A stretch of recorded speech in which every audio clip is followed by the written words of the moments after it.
Le Niger, comme pays en Afrique de l'Ouest, a déjà eu 5 coups d'État avec 3 tentatives non abouties depuis son indépendance.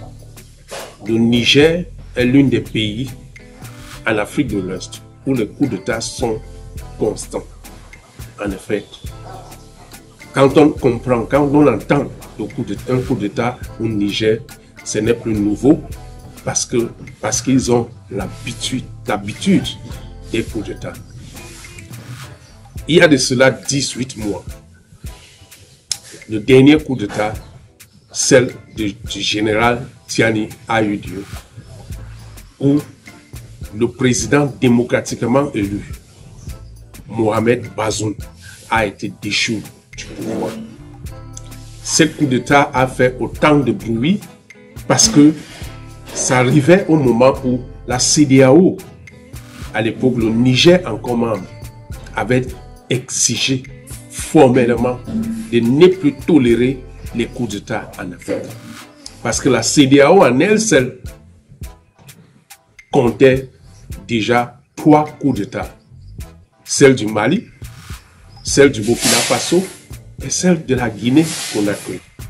Et la coup d'État, à une séance de travail, je pense en Côte d'Ivoire, a fait des déclarations fortes sur le non-acceptation des coups d'État désormais, en promettant même que s'il y a un coup d'État dans la CEDEAO, s'il faut utiliser la force, ça va se faire. Ils vont utiliser la force pour déloger les militaires parce que pour eux, c'était le temps de faire à ce qu'il n'y ait plus de coups d'État en Afrique de l'Ouest parce que c'est la démocratie qui devait régner. En ce temps-là, c'était le président du Nigeria qui venait de prendre l'arène de la CEDEAO. Et alors, quelque temps après, on a vu le général Tiani, avec ses militaires de la garde présidentielle, renverser le pouvoir du président Bazoum. Avec ce renversement, nous avons eu des tollés, des menaces sur menaces, qui a fait même créer une alliance entre le Niger, le Mali, le Burkina Faso, communément appelé de nos jours AIS. L'AES, l'Alliance des États du Sahel. Nous avons vu aussi ces 3 pays couper les ponts avec presque tous leurs voisins. La Côte d'Ivoire, le Bénin, la Mauritanie, l'Algérie et beaucoup d'autres données. Des accusations sur la télé. Et en plus de cela, général Tiani qui refuse d'écouter tout le monde.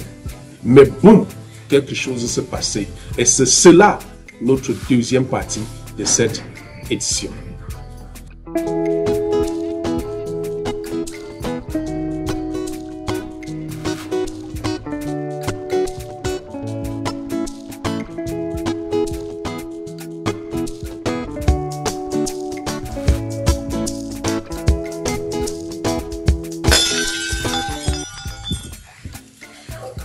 Les autorités nigériennes ont annoncé la tenue des assises nationales du 15 au 19 février 2025. Ces assises nationales ont pour objectif de définir la durée de la transition politique en cours. Le général Tiani, avec ses généraux, avec ses militaires, ont annoncé une tenue des assises nationales au Niger du 15 au 19 février 2025. Et ces assises seront dirigées par un chef traditionnel bien respecté au Niger qui s'appelle Mamadou Haruna Diangareye. C'est lui qui va diriger ces assises. Et ces assises doivent décider la période de la transition politique. C'est-à-dire ces assises doivent décider la période auquel les militaires peuvent rester au pouvoir et une élection sera organisée.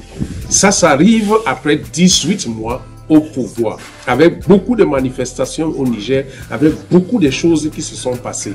Mais ce n'est pas ça le problème. Je pense que je salue déjà cette initiative des militaires du Niger, parce que c'est toujours important de discuter. Mais il y a une chose que je vais soulever ici, pour que nous ne fassions plus les mêmes erreurs. Parce que les mêmes causes produisent les mêmes erreurs. Et ces erreurs-là sont souvent très importantes. Si c'est ta première fois de tomber sur notre chaîne, abonne-toi pour que nous continuions à développer cette famille. Alors, commençons d'abord par comprendre pourquoi la transition politique du Niger sera très difficile à faire avant d'arriver sur ce que je vous ai annoncé tantôt, la tenue des assises nationales au Niger qui aura lieu du 15 et le 19 au 19 février, je vous en prie, 2025. La première chose, c'est le contexte politique actuel. Si vous regardez par exemple les pays en Afrique qui ont les coups d'État répétés, une vérité dans ce pays, c'est l'instabilité politique. L'instabilité politique. Au Niger, il y a trop de divisions, des divisions ethniques. Et cette division aussi arrive du fait que c'est chacun qui veut diriger le pouvoir.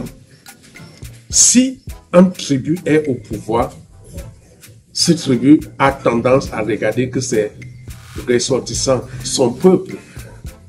Et ça arrive dans toute l'Afrique, où, prenons le cas par exemple du Cameroun, où le président Paul Biya est un Nwondo.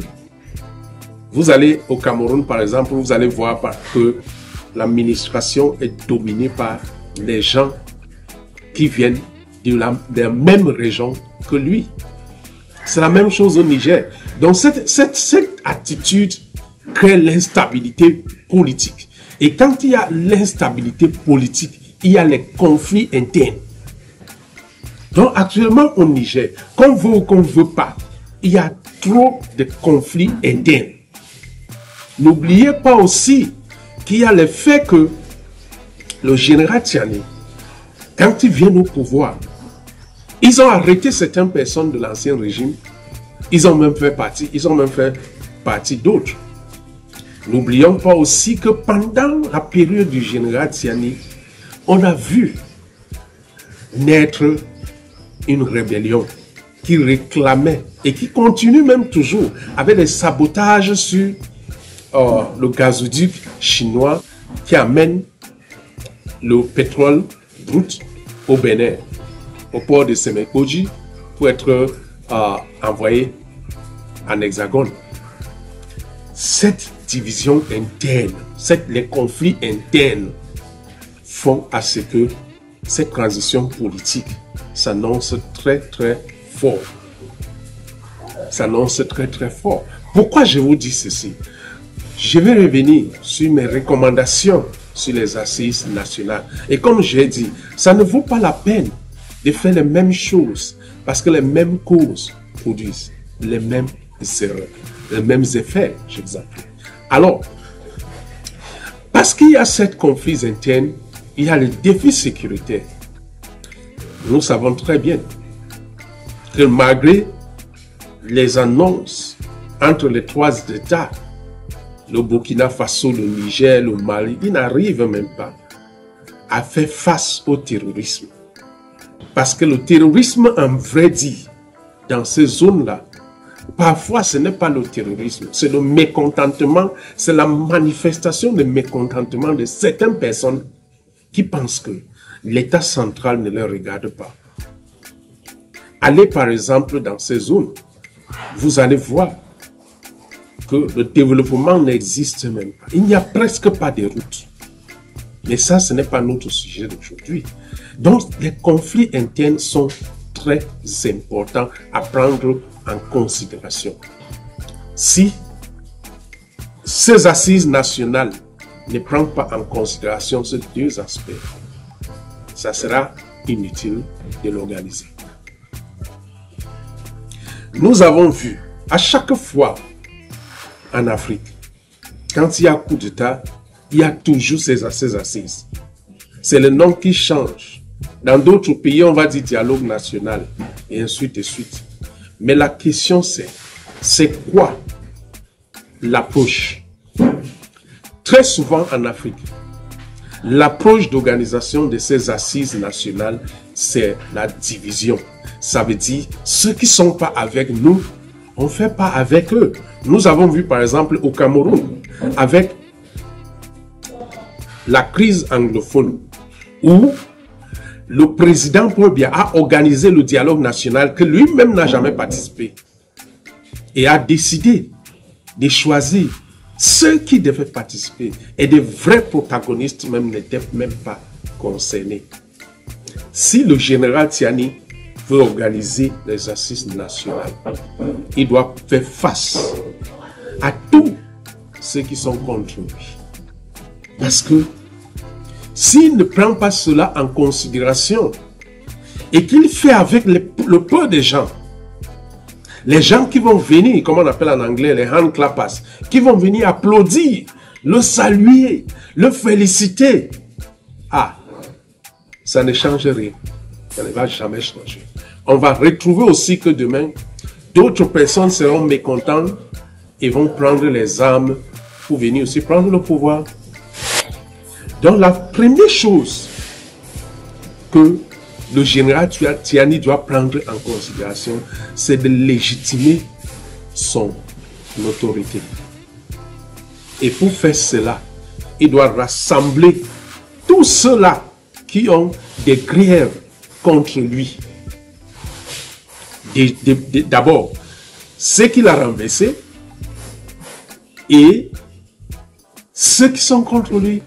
Et pour cela, je proposerai que le général Tiani commence par une médiation. Le chef traditionnel qu'il a nommé, c'est un chef qui est bien respecté. Et je pense que ce chef va commencer par une médiation. Une médiation pour rassembler les forces vives. Une médiation pour rassembler les forces de mécontentement. Parce que c'est eux qui sont ceux-là avec qui le général Tiani doit unifier le pays. En dehors de ça, toute autre chose, ça va perdre du temps. On va peut-être, nous avons vu peut-être ce qui se passe au Burkina Faso. Nous avons vu ce qui se passe au Mali. Nous avons vu ce qui se passe en Guinée. Les coups d'État vont se répéter parce que à chaque fois où il y a ces assises, on ne prend pas en considération les griefs de tout le monde. Donc le Niger est face à l'histoire. Et le général Tiani peut faire mieux que ses autres prédécesseurs. Quand je dis ses autres prédécesseurs, je dis ces autres généraux qui ont mené des coups d'État ici au Niger. Parce que nous savons très bien qu'il y a de cela un temps, le président qui était avant le président Bazoum, avant lui, il y avait un coup d'État. Et ce coup d'État, on a toujours fait des assises. On a toujours fini par dire ok, la transition va faire telle période. Et puis après la transition, on a mis un gouvernement. Ça n'a pas duré. Donc, le général Tiani peut faire différemment. Le général Tiani peut faire quelque chose qui va le faire. Il sera respecté. Par exemple, regardez au Nigeria. Au Nigeria, il y a un général qui est hyper respecté. Il s'appelle le général Abdou Salami Aboubakar. C'est lui qui a géré la transition qui a amené le président Obasanjo au pouvoir. C'est lui qui a mis les institutions qui existent aujourd'hui au Nigeria. Et vous voyez que aujourd'hui, il est beaucoup respecté. Le général Tiani peut faire la même chose. Le général Tiani peut oublier ses intérêts personnels et mettre l'intérêt de la nation, bâtir une nation unifiée, mettre sur pied des institutions qui vont faire ce que son coup d'État soit le dernier, qui vont faire ce que le Niger va avancer dans la démocratie. Parce que nous avons besoin de la démocratie en Afrique. Et sans la vraie démocratie africaine, l'Afrique ne peut pas avancer. Alors, si vous avez aimé ces chroniques, abonnez-vous et dites-nous ce que vous pensez en commentaire, car c'est ensemble que nous faisons à ce que l'Afrique va de l'avant. Shalom.